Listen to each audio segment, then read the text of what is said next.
I've got a couple of quick camera examples for you. The first one deals with keeping our exposure constant by adjusting the shutter speed and the f-stop. So if we use some meter and it tells us that given the light conditions, a shutter speed of 1/250 and an f-stop of 4 will give us a good exposure, but we want to increase our depth of field, which means we need a larger f-stop, a smaller diameter. Then we need to figure out how to adjust our shutter speed to do that.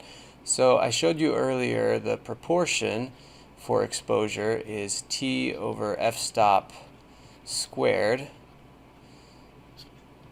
So essentially if we say t1 over f-stop 1 equals t2 over f-stop 2, that is going to keep our exposure constant.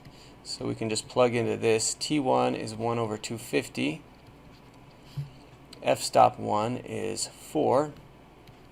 T2 is what we're looking for, and f-stop 2 is 11. Oh, I almost forgot to square these guys. So we rearrange things and we solve for T2.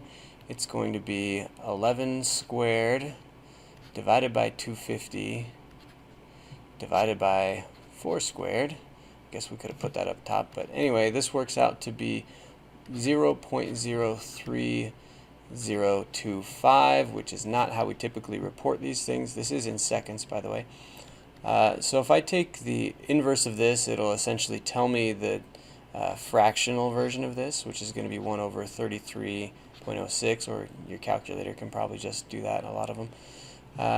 But our shutter speeds tend to be nice round numbers, so if we get an answer like this, we're going to round it to 1/30th of a second. Okay, and so that's what we would set our camera on, because it's not going to have adjustments like this down to the hundredths of a second, right? But this will probably get us close enough. Alright, next one, we have 200mm focal length lens, and it can be adjusted so that it is 200 to 206 millimeters from the film. So these are going to be the image distances, because that's the distance between the lens and the film. And what range of object distances can it be used for? So we're going to use our good old lens equation, 1/di plus 1/do equals 1/f. F is going to be constant. We're going to plug in our different image distances and solve for different object distances. I'm going to do 206 first. So 1/206 plus 1/do equals 1/200.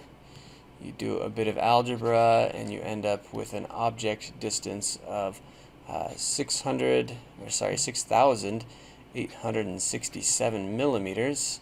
So these were all in millimeters, so our answer came out in millimeters, but we usually don't think about how far away things are in millimeters when we're taking pictures. So if we convert this to meters, 6.87 meters, chop off a digit there.